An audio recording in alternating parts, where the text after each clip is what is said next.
I am Rajendra Kumar, instructor telecom, CNL telecom training centre, northern railway, Ghaziabad. इस video में हम आपको टेलीफोन एक्सचेंज के बारे में बेसिक जानकारी देंगे। 3 मार्च 1847 को एक बच्चे का जन्म हुआ और वो बच्चा जब 29 साल का हुआ तो उसने एक यंत्र का आविष्कार किया।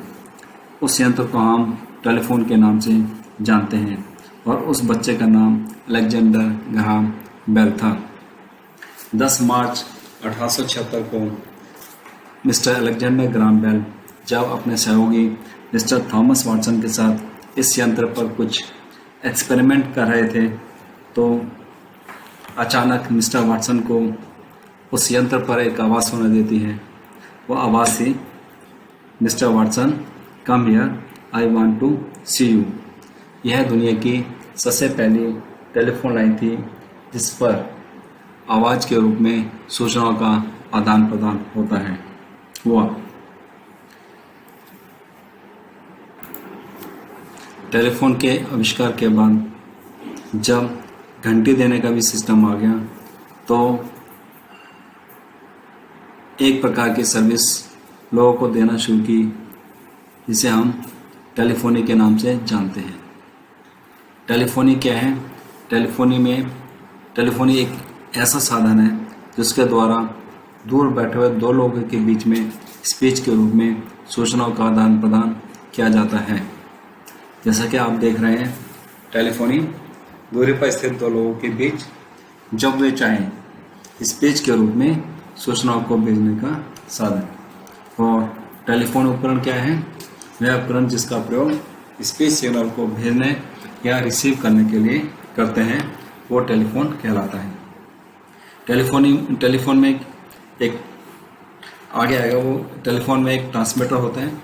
ये ट्रांसमीटर ध्वनि ऊर्जा को इलेक्ट्रिकल सिग्नल में बदलता है। इलेक्ट्रिकल सिग्नल को एक जगह से दूसरी जगह ले जाने के लिए हम एक पेयर का इस्तेमाल करते हैं, 2 तारों का इस्तेमाल करते हैं और दूसरे एंड पर ये इलेक्ट्रिकल सिग्नल पहुंच के इसका सामना टेलीफोन के रिसीवर से होता है। रिसीवर इस इलेक्ट्रिकल सिग्नल को वापस ध्वनि ऊर्जा में बदल देता है। इस प्रकार 2 आदमियों के बीच में सूचनाओं का आदान प्रदान होता है। जो आदमी इस उपकरण का प्रयोग करता है उसे हम सब्सक्राइबर कहते हैं।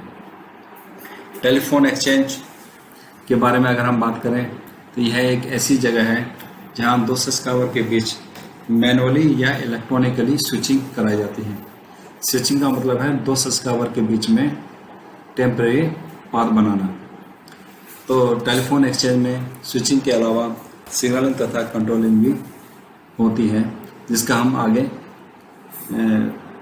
एक्सप्लेन करेंगे।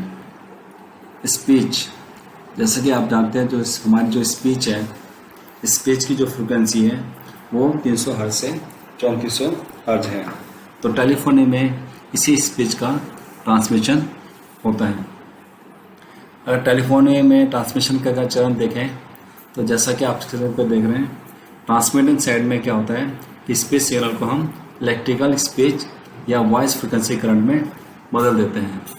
ये स्पीच करंट ट्रांसमिशन लाइन के द्वारा दूसरे सिरे तक ट्रांसमिट हो जाता है और रिसीविंग सिरे पर इस वॉइस फ्रिक्वेंसी करंट को, जो कि इलेक्ट्रिकल करंट मतलब इलेक्ट्रिकल सिग्नल को, हम वापस ध्वनि ऊर्जा में बदल देते हैं जिससे 2 लोगों के बीच में आपस में कम्युनिकेशन हो जाता है, जैसा कि आपको स्क्रीन पर दिखाई दे रहा है। अगेन एक बार पढ़ लेते हैं। जैसा कि चित्र में दिखाया गया है, जब भी कोई सब्सक्राइबर अपने टेलीफोन सेट के ट्रांसमीटर पर बोलता है तो ट्रांसमीटर उस स्पीच को इलेक्ट्रिकल करंट में बदल देता है और यह करंट ट्रांसमिशन लाइन से होता हुआ दूसरे सब्सक्राइबर के टेलीफोन सेट पर पहुंच जाता है, जहां रिसीवर इसे वापस ध्वनि ऊर्जा में बदल देता है। 2 सब्सक्राइबर के लिए एक पेयर की जरूरत होती है तथा सभी अलग अलग सब्सक्राइबर के पेयर जहां एक जगह आकर इकट्ठा होते हैं उसे हम टेलीफोन एक्सचेंज कहते हैं। या टेलीफोन एक्सचेंज एक ऐसा साधन है जिसके द्वारा न्यूनतम केवल कनेक्शनों से अधिकतम टेलीफोन सेटों के मध्य संपर्क स्थापित किया जा सकता है। अगर टेलीफोन एक्सचेंज में हम करंट की बात करें तो टेलीफोन एक्सचेंज में दो प्रकार के करंट जनरेट होते हैं। उससे पहले हम आपको बता दें, टेलीफोन एक्सचेंज से आपके घर तक दो तारें आती हैं और उन तारों के एंड पे क्या होता है, आपका टेलीफोन जुड़ा होता है। ये दो तारें हैं, इसको हम लोकल लूप भी कहते हैं। इन दो तारों पर जो सिग्नल का ट्रांसमिशन होता है वो सिग्नल कैसा होता है, इलेक्ट्रिकल सिग्नल होता है। तो जो ये इसमें जो इंफॉर्मेशन का जो आदान प्रदान होता है वो कितने प्रकार का था, दो प्रकार का। नंबर एक स्पीच करंट क्या है, सिंपली सब्सक्राइबर की सूचना। यानी अगर दो लोग आपस में बातचीत कर रहे हैं तो उनके बीच में जो भी बातचीत हो रही है उसके बारे में, वो वाला करंट। और दूसरा आपका सिग्नलिंग करंट में क्या चीज़ भेजा जाता है, सिग्नलिंग की सूचना। सिग्नलिंग के बारे में हम आगे आपको डिटेल में बताएंगे। अगर हम टेलीफोनी में प्रयोग होने वाली केबल के बारे में बात करें तो टेलीफोनी में पहले लाइन के द्वारा स्पीच करंट को एक्सचेंज तक पहुंचाया जाता है तथा एक्सचेंज से दूसरी लाइन के द्वारा रिसीवर तक पहुंचाया जाता है। यह ट्रांसमिशन लाइन सामान्यतः इंसुलेटेड कॉपर पेयर होता है। इस प्रकार के कई इंसुलेटेड कॉपर पेयर को इकट्ठा करके एक केबल का रूप दे देते हैं। ये केबल सामान्यतः 10, 20, 50 या 100 पेयर की होती हैं। जैसे कि आप चित्र में देख रहे हैं, तो नॉर्मली जो हम टेलीफोन एक्सचेंज से आपके घर तक जो तार आती हैं उसका जो डायमीटर होता है, उसको ये नॉर्मली कॉपर की तार की बनी होती है। इसका जो डायमीटर क्या होता है, 0.4, इसमें डायग्राम में दिखाई नहीं है, 0.4 mm, 0.51 mm, 0.63 mm, 0.9 mm या 1.2 mm। इनका जो लॉस है और जो लूप रेजिस्टेंस है वो भी आप को स्क्रीन पे दिखाई दे रहा है।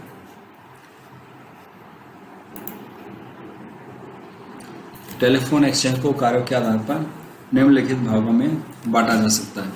या फिर अगर हम कहें कि अगर आप टेलीफोन एक्सचेंज को देखेंगे तो आपको क्या दिखाई देगा। सबसे पहला है, अगर आप टेलीफोन एक्सचेंज का एक सिंपली एक छोटा सा डब्बा या एक बड़ी छोटी सी अलमारी होती है, उसके आकार का होता है। अगर आप उसमें देखेंगे तो उसमें कई सारी शेल्फ होती हैं और उस शेल्फ में कई सारे स्लॉट होते हैं। तो जो स्लॉट होते हैं तो उसमें हम कई प्रकार के कार्ड डालते हैं। तो जो ये जो आपका जिसमें आपको एक शेल्फ है, वो शेल्फ में कई सारे स्लॉट बने होते हैं जिसमें हम विभिन्न प्रकार के कार्ड डालते हैं। इसको हम कार्ड फ्रेम कहते हैं। और कार्ड फ्रेम में हम आपके विभिन्न प्रकार के जो कार्ड डालते हैं, ये कार्ड फ्रेम, इस कार्ड फ्रेम के जो पीछे क्या लगा होता है, मदरबोर्ड लगा होता है। यानी कि जितने भी कार्ड हैं वो किससे कनेक्ट होंगे, मदरबोर्ड से कनेक्ट होंगे। और जो मदरबोर्ड है वो क्या काम करता है, जितने भी आप कार्ड इसके अंदर इंसर्ट करोगे अलग अलग स्लॉट में, इनके बीच में इलेक्ट्रिकल कनेक्टिविटी प्रोवाइड करता है। इसके अलावा आपको क्या नजर आएगा, एक मेन डिस्ट्रीब्यूशन फ्रेम या MDF। तो आइए हम इसके बारे में, बाकी पावर सप्लाई तो आपको चाहिए इलेक्ट्रॉनिक एक्सचेंज को चलाने के लिए। तो सबसे पहले हम बात करते हैं मेन डिस्ट्रीब्यूशन फ्रेम की, MDF। टेलीफोन एक्सचेंज में विभिन्न जगहों से आने वाले सब्सक्राइबर को एक जगह टर्मिनेट कर दिया जाता है, जिसे मेन डिस्ट्रीब्यूशन फ्रेम कहते हैं। यानी कि बाहर से आने वाली जितने भी केबल है, आपके घरों से, आपके पड़ोसियों के घर से जितने भी टेलीफोन लाइनें हैं जो एक्सचेंज की तरफ जा रही हैं, वो कहाँ पे टर्मिनेट हो जाएंगे, वो टर्मिनेट होते हैं MDF पे। और MDF से ये आपकी लाइनें कहाँ जाएंगी, जहाँ से इनको एक्सचेंज रैक में रखे गए सब्सक्राइबर लाइन कार्ड या ट्रंक कार्ड तक ले जाया जाता है। या हम ऐसा भी कह सकते हैं, MDF एक्सचेंज से सब्सक्राइबर की तरफ की पहली DP मतलब डिस्ट्रीब्यूशन पॉइंट है। अगर हम एक्सचेंज से बाहर की तरफ जाएं तो MDF क्या है, पहली DP है। सब्सक्राइबर की तरफ आने वाली सभी केबल्स तथा दूसरे एक्सचेंज से आने वाली ट्रंक लाइनों को MDF की एक साइड में टर्मिनेट कर दिया जाता है, जिसे हम केबल साइड कहते हैं। और एक्सचेंज उपकरण की तरफ से आने वाली केबल्स को MDF की दूसरी तरफ टर्मिनेट कर दिया जाता है, जिसे हम सिस्टम साइड या एक्सचेंज साइड भी कहते हैं। आजकल इन दोनों केबल को या MDF एक्सचेंज से सब्सक्राइबर की तरफ की पहली DP या DP मतलब डिस्ट्रीब्यूशन पॉइंट है। सब्सक्राइबर की तरफ आने वाली सभी केबल तथा दूसरे एक्सचेंज से आने वाली ट्रंक लाइनों को MDF की एक साइड पर टर्मिनेट कर दिया जाता है, जिसे हम केबल साइड कहते हैं। और एक्सचेंज उपकरण की तरफ से आने वाली केबल्स को MDF की दूसरी तरफ टर्मिनेट कर दिया जाता है, जिसे हम सिस्टम साइड या एक्सचेंज साइड कहते हैं। आजकल इन दोनों केबलों को क्रोन टर्मिनल ब्लॉक पर टर्मिनेट किया जाता है, जैसा कि आप चित्र में देख रहे हैं। क्रोन टर्मिनल ब्लॉक पर केबल्स को टर्मिनेट करने के लिए क्रोन टूल का प्रयोग करते हैं, जैसा कि आप चित्र में देख रहे हैं। तो एज ए TCM आपको क्रोन टर्मिनल टूल का प्रयोग आना बहुत ज़रूरी है, यानी कि आपको इसकी अच्छी प्रैक्टिस होनी चाहिए। प्रैक्टिस में बोले तो अगर आप आँख बंद करके भी लगाएं तो वो सही लगना चाहिए। MDF में टेलीफोन एक्सचेंज में प्रयोग होने वाली विभिन्न प्रोटेक्टिव उपकरण ऑब्लिक डिवाइस जैसे फ्यूल, लाइटनिंग डिस्चार्ज और इंटीग्रेटिव प्रोटेक्शन मॉड्यूल आदि भी लगे होते हैं। यानी कि MDF में क्या होगा कि प्रोटेक्टिव डिवाइसेस भी लगी होंगी जो कि एक्सचेंज को हाई वोल्टेज या हाई करंट से होने वाले नुकसान से बचाती हैं। और इसके अलावा हम ये भी कह सकते हैं कि MDF टेस्टिंग के लिए सबसे उपयुक्त जगह है। उपयुक्त जगह का मतलब टेस्टिंग का मतलब कि ये देखने के लिए कि जो आपका जो फॉल्ट है वो लाइन साइड में है या फिर एक्सचेंज साइड में, तो MDF इसके लिए सबसे उपयुक्त जगह है। तो आगे हम चलते हैं। Second, card frame. Card frame जैसे कि पहले बताया जा चुका है, इसमें कई स्लॉट होते हैं और जिसमें उन स्लॉटों के लिए निर्धारित कार्ड लगाए जाते हैं। अलग अलग एक्सचेंजर में ये अलग अलग होते हैं। तीसरा है आपका मदरबोर्ड। यह विभिन्न कार्डों के बीच में कनेक्टिविटी बनाता है। यह एक 2 या 3 लेयर का एक PCB मतलब प्रिंटेड सर्किट बोर्ड होता है, जो कि अलग अलग कार्ड के बीच में इलेक्ट्रिकल कनेक्टिविटी बनाता है ताकि वो एक सिस्टम की तरह काम कर सकें। अगर हम मदरबोर्ड की बात करें तो मदरबोर्ड जैसे आपका STM इक्विपमेंट होता है उसमें भी मदरबोर्ड होता है। आपका जो कंप्यूटर है उसमें भी मदरबोर्ड होता है। अगर कंप्यूटर की बात करें तो कंप्यूटर से अगर जैसे आपका माउस है, माउस से किससे कनेक्ट होता है? आपका डायरेक्टली मदरबोर्ड से कनेक्ट हुआ। हार्ड डिस्क किससे कनेक्ट होगा? मदरबोर्ड से कनेक्ट होगा। माइक्रो प्रोसेसर किससे कनेक्ट होगा? मदरबोर्ड से कनेक्ट होगा। मॉनिटर मदरबोर्ड से। यानी कि ये सारी चीज़ें जितने भी अलग अलग ये पार्ट्स हैं जो ये किससे कनेक्ट होंगे? मदरबोर्ड से कनेक्ट होंगे। और जो ये मदरबोर्ड है ये सबके बीच में इलेक्ट्रिकल कनेक्टिविटी बनाता है, आपस में इनको कनेक्ट करता है ताकि वो एक सिस्टम की तरह काम कर सके। तो मदरबोर्ड कहीं भी लगा हो तो उसका यही काम होता है, चाहे किसी भी डिवाइस में लगा हो। बाकी आपको क्या चाहिए? Power supply panel. यह है पावर सप्लाई पैनल है, वो क्या काम करेगा? विभिन्न कार्डों को जितनी पावर सप्लाई चाहिए होती है उतनी यह प्रोवाइड करता है। इसमें भी विभिन्न प्रकार के प्रोटेक्टिव उपकरण या डिवाइस जैसे फ्यूज इत्यादि लगे होते हैं। अगर हम टेलीफोन एक्सचेंज के जो कार्यों के आधार पर देखा जाए तो टेलीफोन एक्सचेंज में मुख्यतः 3 प्रकार के कार्य होते हैं। नंबर 1 स्विचिंग, दूसरा सिग्नलिंग तथा तीसरा है आपका कंट्रोलिंग। जैसा कि पहले बताया जा चुका है, स्विचिंग का मतलब है 2 सब्सक्राइबर के बीच में टेम्परेरी पाथ बनाना। जो आपके ये टेम्परेरी जो पाथ बनते हैं ये आपके 3 प्रकार के हैं। नंबर 1 लोकल स्विचिंग है आपका, दूसरा ट्रंकाल स्विचिंग है और तीसरा है आपका ट्रांजिट स्विचिंग। लोकल स्विचिंग की अगर हम बात करें तो एक ही एक्सचेंज के 2 सब्सक्राइबर के मध्य होने वाली स्विचिंग लोकल स्विचिंग कहलाती है। जबकि ट्रंकाल स्विचिंग की बात करें तो 2 एक्सचेंजों से जुड़े सब्सक्राइबर के मध्य होने वाली स्विचिंग ट्रंकाल स्विचिंग कहलाती है। हम आपको यहाँ पे एक बात बता दें कि कोई भी एक्सचेंज ऐसा नहीं होता है जो अकेला होता है। अकेला मतलब कि वो किसी दूसरे एक्सचेंज से ना जुड़ा हो। जो आपका टेलीफोन एक्सचेंज है वो किसी दूसरे टेलीफोन एक्सचेंज से जुड़ा होगा, वो एक टेलीफोन एक्सचेंज से भी जुड़ा होगा किसी दूसरे, या एक टेलीफोन एक्सचेंज कई सारे दूसरे टेलीफोन एक्सचेंजों से भी जुड़ा होगा, और दूसरा जो टेलीफोन एक्सचेंज है वो किसी दूसरे टेलीफोन एक्सचेंज से जुड़ा होगा। यानी कि कुल मिलाकर अगर देखा जाए तो हर एक्सचेंज डायरेक्टली या इनडायरेक्टली एक दूसरे एक्सचेंज, बाकी जितने भी एक्सचेंज हैं सबसे ये कनेक्टेड होता है। ये कह लीजिए इस प्रकार से क्या होता है, टेलीफोन एक्सचेंज नेटवर्क बन जाता है, जिसमें क्या होगा, हर टेलीफोन एक्सचेंज एक दूसरे टेलीफोन एक्सचेंज से डायरेक्टली या इनडायरेक्टली कनेक्टेड होगा। दो टेलीफोन एक्सचेंज जिस सर्किट के द्वारा आपस में कनेक्टेड होता है उसे हम ट्रंक सर्किट कहते हैं। तो ट्रंक का स्विचिंग में क्या है कि दो एक्सचेंजों से जुड़े हुए, जो अलग अलग एक्सचेंज से जो सब्सक्राइबर अगर जुड़े कनेक्टेड है, अगर उनके बीच में अगर कम्युनिकेशन होना है तो उसके बीच में जो स्विचिंग होगी वो क्या कहलाएगी, आपकी ट्रंक का स्विचिंग कहलाती है। अगर हम ट्रांजिट स्विचिंग की बात करें तो ट्रांजिट स्विचिंग का मतलब है कि अलग अलग एक्सचेंजों की तरफ जाने वाले ट्रंक पेयर के बीच में स्विचिंग ट्रांजिट स्विचिंग कहलाती है। जैसे दिल्ली का एक्सचेंज है, दिल्ली का एक्सचेंज आपके गाजियाबाद एक्सचेंज से जुड़ा हुआ है एक ट्रंक सर्किट के द्वारा, और दिल्ली का एक्सचेंज आपका जो फरीदाबाद है उसके एक्सचेंज से भी कनेक्टेड है।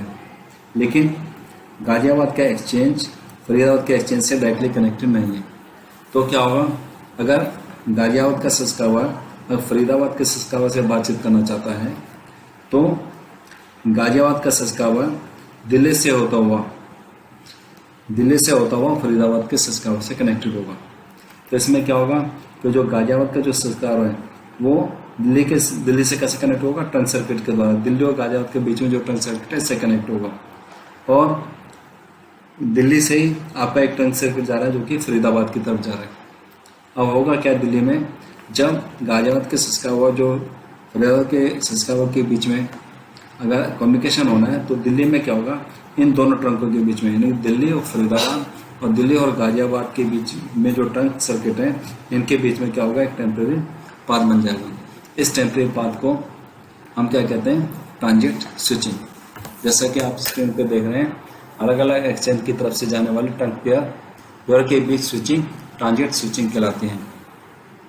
आजकल के एक्सचेंज में इससे पहले हम आपको ये बता दें कि जो स्विचिंग का कार्य है स्विचिंग नेटवर्क के द्वारा किया जाता है। यानी टेलीफोन एक्सचेंज में क्या होगा, स्विचिंग नेटवर्क होगा जहाँ पे स्विचिंग का कार्य किया जाता है। आजकल के एक्सचेंज में डिजिटल स्विच का प्रयोग होता है, या ये कह लीजिए जब भी किसी स्विच से सिग्नल को डिजिटल रूप में ट्रांसमिट किया जाता है तो हम इसे डिजिटल स्विचिंग कहते हैं।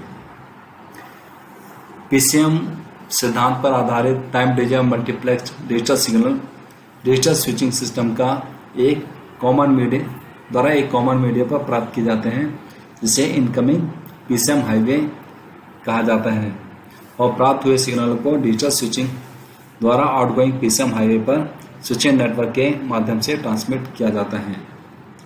अगर हम इसमें अगर डायग्राम नहीं है, कोई बात नहीं।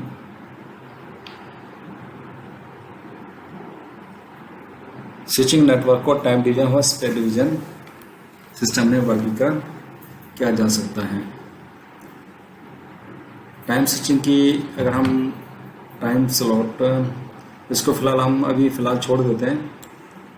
जब भी आप इस ट्रेनिंग सेंटर में आएंगे तो इसके बारे में हम आपको डिटेल में समझा सकते हैं, डायग्राम वगैरह बना के, या इसके लिए आपको थोड़ा पीसीएम का कंसेप्ट की जानकारी होनी चाहिए। पीसीएम में क्या होता है, जो टीडीएम टेक्नोलॉजी का इस्तेमाल करते हैं, एक ही संचार माध्यम पे हम कई सारे चैनल को एक साथ भेजते हैं अलग अलग टाइम स्लॉट पे। तो इसके लिए आपके पास टाइम स्लॉट का कंसेप्ट या पीसीएम का कंसेप्ट का होना अति आवश्यक है। अगर हम किसी भी एक्सचेंज का जो दूसरा जो मेन फंक्शन है, देखिए पहला फंक्शन तो है, मेन फंक्शन है वो क्या आपका स्विचिंग, और दूसरा जो मेन फंक्शन है वो क्या आपका सिग्नलिंग। सिग्नलिंग के बारे में जैसा कि स्क्रीन पे लिखा हुआ है आप देख रहे हैं कि किसी भी कार्य को स्थापित या सुपरवाइज करने के लिए विभिन्न उपकरण आपस में सिग्नलिंग के द्वारा ही कम्युनिकेट करते हैं। यानी कि सिग्नलिंग क्या है, सिग्नल को आप ऐसे समझ सकते हैं कि दो उपकरण आपस में जिस भाषा में आपस में सूचनाओं का आदान प्रदान करते हैं उसे हम सिग्नलिंग कहते हैं। तो सिग्नलिंग है वो भी क्या है, एक प्रकार का सूचना है। अगर हम सिग्नलिंग की बात करें तो किसी भी कार्य को स्थापित करने तथा सुपरवाइज करने के लिए विभिन्न उपकरण आपस में सिग्नलिंग के द्वारा ही कम्युनिकेट करते हैं। जो सिग्नलिंग है, या आप इसको ऐसे भी समझ सकते हैं, दो उपकरण जिस भाषा में आपस में सूचनाओं का आदान प्रदान करते हैं उसे हम सिग्नलिंग कहते हैं। सिग्नलिंग में क्या है, एक प्रकार की सूचना है, और लेकिन इस सूचना को कौन समझता है, दो उपकरण आपस में ही समझते हैं, और जिस भाषा में ये इन सूचनाओं का आदान प्रदान करते हैं उसे भी ये उपकरण ही समझते हैं। हम जैसे मैं किसी से बातचीत कर रहा हूँ तो मैं हम इंसान ध्वनि ऊर्जा को समझते हैं, जो कोई अगर आप बोल रहे हो तो हम उसको समझते हैं, लेकिन दो उपकरणों के बीच में दो उपकरण जिस भाषा में आपस में सूचनाओं का आदान प्रदान करते हैं उसे उपकरण ही समझते हैं। जैसे फॉर एग्जांपल आपके टेलीफोन एक्सचेंज से आपके घर तक दो तारें आ रही हैं, दूसरे एंड पे आपके लास्ट में क्या है, आपका टेलीफोन लगा हुआ है। टेलीफोन की देखिए, टेलीफोन में जो अगर हैंडसेट अगर टेलीफोन सेट के ऊपर ही रखा है, क्रेडिट स्विच के ऊपर रखा हुआ है, तो उसे हम क्या कहते हैं, ऑन ऑफ कहते हैं। और अगर हम आपके क्रेडिट स्विच से आपका या हैंडसेट अगर उठा लेते हैं तो उसको हम कहते हैं ऑफ पोजिशन कहते हैं। जब ऑन ऑफ कंडीशन में, यानी कि जब आपका हैंडसेट आपके टेलीफोन के क्रेडिट स्विच के ऊपर रखा हुआ है, तो उस कंडीशन में टेलीफोन का सर्किट आपके आपकी जो टेलीफोन लाइन है उससे, या फिर टेलीफोन लाइन के लिए टेलीफोन एक्सचेंज से क्या होता है, डिस्कनेक्टेड होता है। जब ये कह लीजिए ओपन सर्किट होता है, जब ये ओपन सर्किट होगा तो इसके अंदर से किसी प्रकार का कोई इलेक्ट्रिकल करंट फ्लो नहीं होता है। तो होता यह है कि जो टेलीफोन एक्सचेंज है, जितने भी सब्सक्राइबर लाइन कनेक्टेड है, ये उन टेलीफोन लाइनों को लगातार स्कैन करता रहता है। स्कैन किसके लिए करता है, कि किसी टेलीफोन लाइन पे कोई घटना घटित हुई है या नहीं हुई। अगर हम घटना की बात करें तो घटना का मतलब है सिंपली बदलाव। अगर जैसे आपका एक टेबल है, टेबल के ऊपर हमने क्या रखा हुआ है, एक गिलास रखा हुआ है। अगर वो हजारों सालों से गिलास वहीं का वहीं रखा है तो हम कहेंगे कि यहाँ पे कोई घटना घटित नहीं हुई। लेकिन अगर कोई आता है और उस कांच के गिलास को टेबल से एक जगह से खिसका के दूसरी जगह रख देता है, तो हम ये कहते हैं कि यहाँ पे घटना घटित हो गई। तो किसी प्रकार का जो बदलाव है, जो चेंजेस है, वो क्या कहलाती है, आपकी घटना। तो जो टेलीफोन एक्सचेंज है, जो लगातार क्या करता है, जितनी भी टेलीफोन लाइन है उनको लगातार स्कैन करता रहता है कि उस पर कोई घटना घटित हुई है या नहीं हुई है। तो नॉर्मली जैसे मान लेते हैं आपका जो टेलीफोन है, आपका टेलीफोन ऑन हो गया है, यानी कि हैंडसेट क्रेडिट स्विच के ऊपर रखा हुआ है। अब तो उस कंडीशन में क्या होगा, आपका टेलीफोन एक्सचेंज से डिस्कनेक्ट होगा या ओपन सर्किट होगा, और आपकी जो दो लाइनें, टेलीफोन लाइन है या लोकल लूप है, इस पर कोई भी करंट फ्लो नहीं होगा। तो एक्सचेंज आपका स्कैन कर रहा है तो उसने क्या देखा कि इस पर कोई करंट फ्लो नहीं हुआ। फिर थोड़ी देर बाद फिर स्कैन करेगा, फिर देखेगा कोई करंट फ्लो नहीं हुआ। तो फिर होता क्या कि जैसे मान लेते कि आपने किसी से बातचीत करना है, यानी कि आपका मान लेते जो टेलीफोन नंबर है वो 401 है, आपने टेलीफोन नंबर 410 से बातचीत करनी है। तो आप क्या करोगे, हैंडसेट से क्या करोगे, क्रेडिट स्विच से हैंडसेट उठा लोगे। जैसे आप उठाओगे क्या पोजीशन आ जाएगी, ऑफ। जैसे आप हैंडसेट उठाते हो तो जो आपका जो ओपन सर्किट है, या ये कह लीजिए टेलीफोन का जो सर्किट है, वो टेलीफोन लाइन से कनेक्ट हो जाएगा। जैसे टेलीफोन लाइन से कनेक्ट होगा तो इस टेलीफोन लाइन के अंदर से आपका जो करंट है वो बहना शुरू हो जाएगा। जब करंट बहना शुरू हो जाएगा तो इस भाषा को टेलीफोन एक्सचेंज समझता है। क्या समझते हैं कि इस टेलीफोन लाइन पे पहले तो करंट फ्लो नहीं हो रहा था, लेकिन अब करंट फ्लो हो रहा है, यानी कि यहाँ पे कोई घटना घटित हो गई है। इस घटना का टेलीफोन एक्सचेंज के लिए क्या मतलब है, इस घटना का टेलीफोन एक्सचेंज के लिए ये मतलब है कि जो सब्सक्राइबर नंबर 401 है, जिसने हैंडसेट उठाया है, इसको मेरी सर्विस की ज़रूरत है। जब ज़रूरत है, जब वो समझ जाएगा कि ज़रूरत है, तो टेलीफोन एक्सचेंज सबसे पहले क्या करेगा, सबसे पहले ये चेक करेगा कि जो मेरे से सर्विस मांग रहा है, ये इस सर्विस के लिए ऑथराइज है भी या नहीं। तो एक्सचेंज सबसे पहले ये चेक करेगा कि ऑथराइज है या नहीं। अगर वो ऑथराइज है तो सबसे पहले क्या करेगा, टेलीफोन एक्सचेंज जो ये 2 लाइनें हैं या ये टेलीफोन है, इसको क्या करेगा, आपका डायल टोन देगा। डायल टोन क्या है? डायल टोन इस टेलीफोन के लिए एक सूचना है, एक्सचेंज के द्वारा भेजी गई सूचना कि टेलीफोन एक्सचेंज आपको सर्विस देने के लिए तैयार है। तो इस टेलीफोन को ये पता चल जाएगा कि ये सर्विस देने के लिए तैयार है, तो हम क्या करेंगे, नंबर डायल करेंगे। नंबर किसका डायल करेंगे? जिससे हमें बातचीत करनी है। जैसे हमने टेलीफोन नंबर 410 से बातचीत करनी है तो हम 410 नंबर डायल करेंगे, 410। जो 410 हम डायल करेंगे तो ये क्या है, ये टेलीफोन के द्वारा एक्सचेंज को दी जाने वाली सूचना है कि मैं 410 नंबर से बातचीत करना चाहता हूँ। तो ये इन्फॉर्मेशन एक्सचेंज के पास पहुँच जाएगी। तो एक्सचेंज सबसे पहले ये देखेगा कि जो 410 जो टेलीफोन नंबर 410 है वो फ्री है या बिजी। अगर ये बिजी होगा, 410 टेलीफोन नंबर बिजी होगा, तो एक्सचेंज इसको क्या देगा, एक्सचेंज जो सब्सक्राइबर नंबर 401 है इसको क्या देगा, बिजी टोन देगा। बिजी टोन क्या है? एक्सचेंज के द्वारा इस टेलीफोन के दी जाने वाली सूचना कि जिससे आप बातचीत करना चाहते हैं वो नंबर अभी बिजी चल रहा है। लेकिन अगर 410 नंबर अगर फ्री है तो टेलीफोन एक्सचेंज क्या देगा, टेलीफोन एक्सचेंज 410 टेलीफोन नंबर को घंटी देगा, रिंगिंग सिग्नल देगा। जो ये रिंगिंग सिग्नल है, ये घंटी है, ये एक्सचेंज के द्वारा 410 टेलीफोन नंबर को दी जाने वाली सूचना कि कोई आपको याद कर रहा है। ठीक उसी समय टेलीफोन एक्सचेंज सब्सक्राइबर नंबर 401 को क्या देगा, आपका आरबीटी वाला रिंग बैक टोन। इसका मतलब ये है, ये आरबीटी एक्सचेंज के द्वारा 401 सब्सक्राइबर को दी जाने वाली सूचना कि जिससे आप बातचीत करना चाहते हैं वहाँ पे घंटी जा रही है। और जैसे ही 410 का जो सब्सक्राइबर है वो जैसे हैंडसेट उठाएगा तो टेलीफोन एक्सचेंज इन 2 टेलीफोन लाइनों के बीच में एक टेम्परेरी पाथ बना देगा। तो जैसे ये टेम्परेरी पाथ बनेगा तो दोनों लोगों के बीच में आपस में बातचीत हो जाएगी। इस टेम्परेरी पाथ के बनने से पहले जो भी सूचनाओं का आदान प्रदान हुआ उससे हम क्या कहते हैं, इसे हम सिग्नलिंग कहते हैं। यानी कि देखिए, सिग्नलिंग के द्वारा ही एक्सचेंज को ये पता चला कि 401 को कब मेरी सर्विस चाहिए।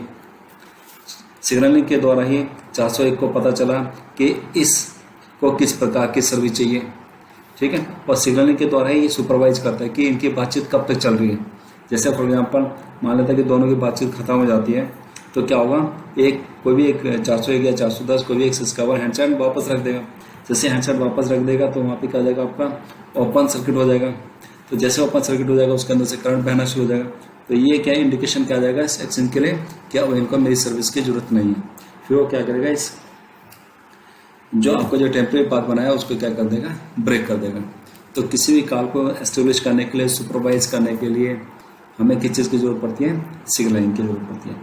सिग्नलिंग इस बहुत ही इम्पोर्टेंट है। सिग्नलिंग 2 प्रकार की होती है।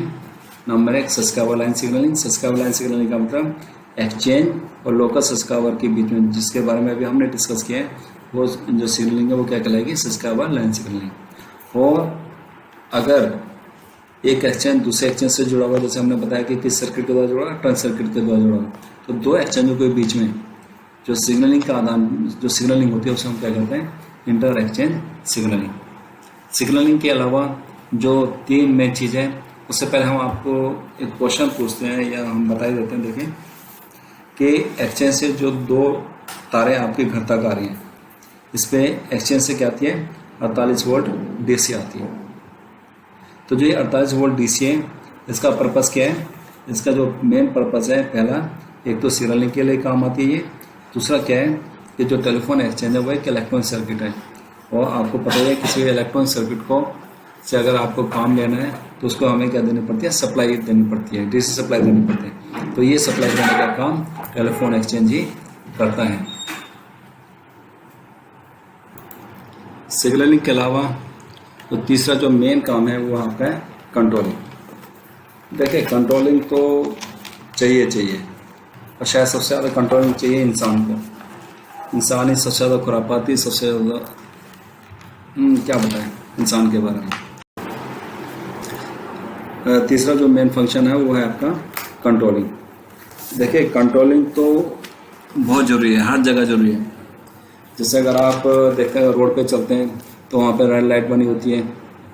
रेड लाइट, अगर वो रेड लाइट का सिस्टम ना हो तो वहाँ क्या होगा, आज के इंसान को सभी को जल्दी है, सभी क्रॉस करेंगे एक दूसरे को, और कुल मिला के वहाँ पे क्या लग जाता है, जाम लग जाता है, यानी कुल मिला के अव्यवस्था सी फैल जाती है। तो सिस्टम कोई सा भी हो, चाहे इंसानों से जुड़ा हो, जो इक्विपमेंट से जुड़ा हुआ, तो कंट्रोलिंग का होना अति आवश्यक है। अगर तो एक्सचेंज में भी कंट्रोलिंग की आवश्यकता होती है। या आप ऐसे कह लीजिए स्विचिंग एवं सिग्नलिंग, अगर आप चाहते हो कि स्विचिंग एवं सिग्नलिंग का कार्य ठीक ठाक चले, इसमें किसी प्रकार की कोई दिक्कत ना हो, तो हमें इसके लिए क्या चाहिए, कंट्रोलिंग चाहिए।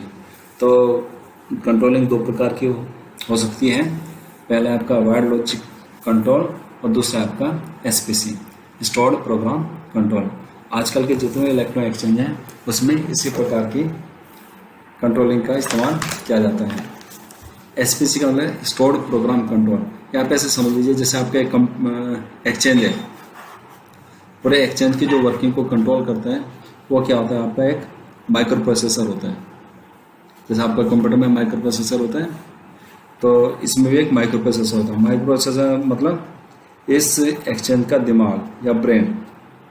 तो अगर देखा जाए तो हमारा जो शरीर है, इंसान का शरीर है, इसको भी कौन कंट्रोल करता है, दिमाग ही कंट्रोल करता है। हम जो भी काम करते हैं वो किसके कंट्रोल में होता है, दिमाग के कंट्रोल में होता है। तो होता यह है कि माइक्रो प्रोसेसर जो होता है आपका, इसके साथ एक क्या जुड़ी होती है, कनेक्टेड होती है, मेमोरी कनेक्टेड होती है, मेमोरी जुड़ी होती है इससे। और इस मेमोरी में एक प्रोग्राम लिखा होता है। यह प्रोग्राम क्या लिखा होता है, इस प्रोग्राम में यह लिखा होता है कि इस एक्सचेंज को कैसे कंट्रोल करना है। तो जो माइक्रो प्रोसेसर है इस मेमोरी में लिखे प्रोग्राम के अनुसार पूरे एक्सचेंज की वर्किंग को कंट्रोल करता है। ठीक है, जैसे नाम से पता है कि स्टोर्ड प्रोग्राम कंट्रोल, यानी आपकी इसकी मेमोरी में ऑलरेडी एक प्रोग्राम लिखा होता है। प्रोग्राम क्या लिखा होता है कि इसको कैसे कंट्रोल करना है। माइक्रो प्रोसेसर इस मेमोरी में लिखे प्रोग्राम के अनुसार इस एक्सचेंज को कंट्रोल करता है। जैसे हमें अगर आपको कहा जाए कि चाय बना के लाओ या चाय बनानी है, तो आप चाय बना लाओगे। क्यों बना लाओगे, क्योंकि चाय बनाने का जो आपका जो तरीका है वो आपके दिमाग में लिखा हुआ है। अगर कोई आपके दिमाग से इस जो चाय बनाने का जो तरीका है या ये प्रोग्राम है, इसको अगर हम डिलीट कर दें तो आप चाय नहीं बना पाओगे। ठीक इसी प्रकार से, और अगर प्रोग्राम है तो आप चाय बना लाओगे।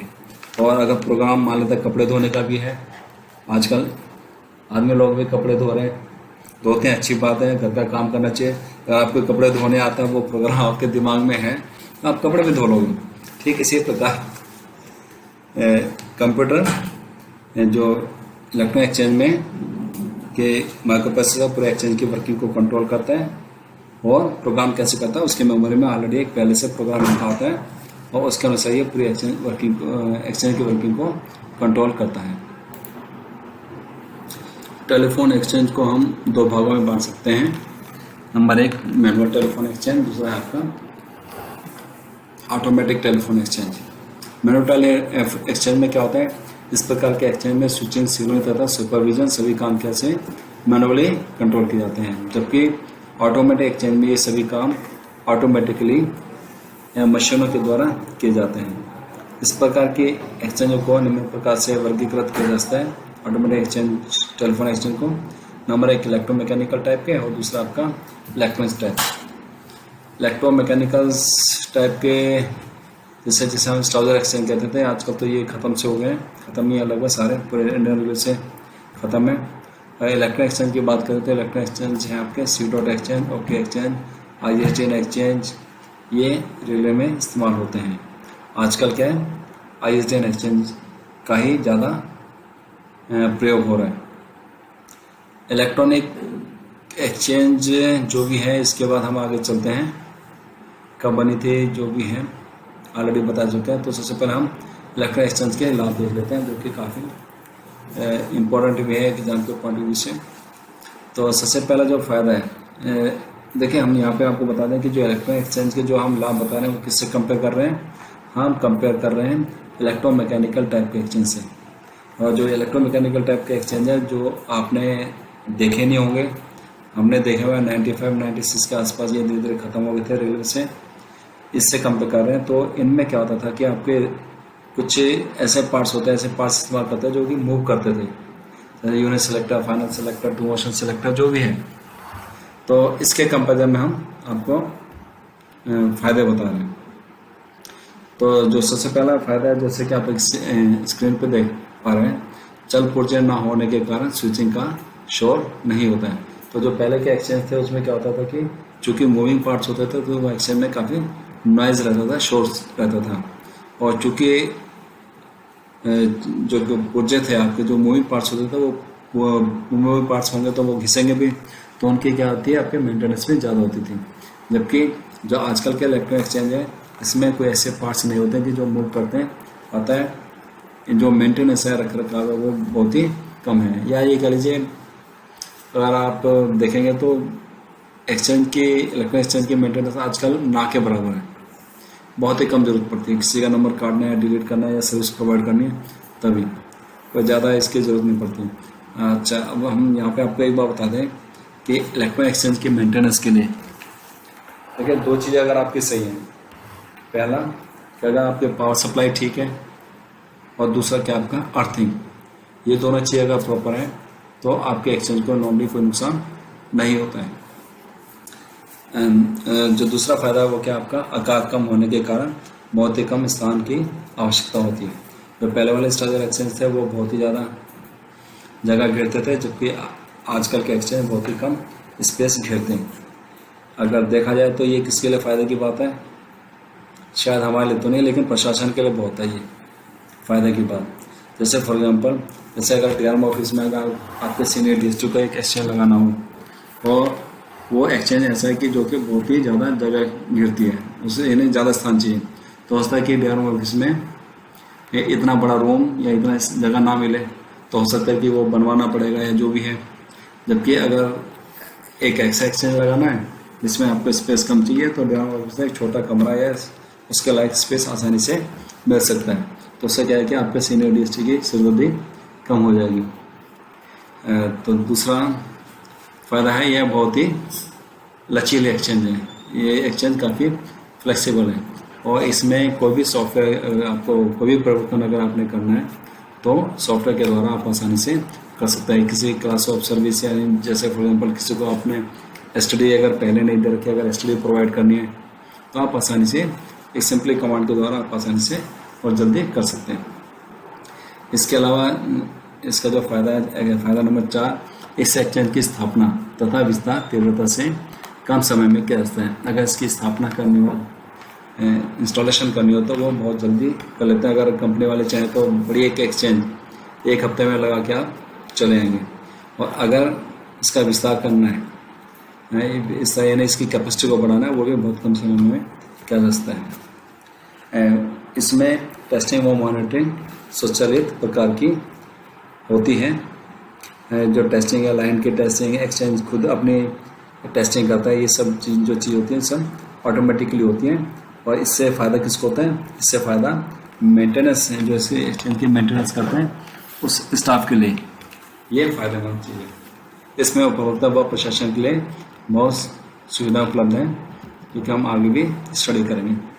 इसके अलावा क्या है कि केंद्रीय कंट्रोल के कारण यह एक्सचेंज बहुत ही ज़्यादा सक्षम है। सेंट्रलाइज कंट्रोल होता है इसमें, कि इसके कारण ये क्या है, बहुत ही सक्षम है। सेंट्रलाइज कंट्रोल ही सही होता है। जैसे आपका घर है, आपके घर में अगर एक ही आदमी अगर फाइनल अल्टीमेट डिसीजन ले तो वो ज़्यादा सही है। अगर पता चला कि सब अलग अलग डिसीजन ले रहे हैं और अलग अलग काम कर रहे हैं तो दिक्कत आएगी। देखना दिक्कत आती है, नहीं आता बताना हमें।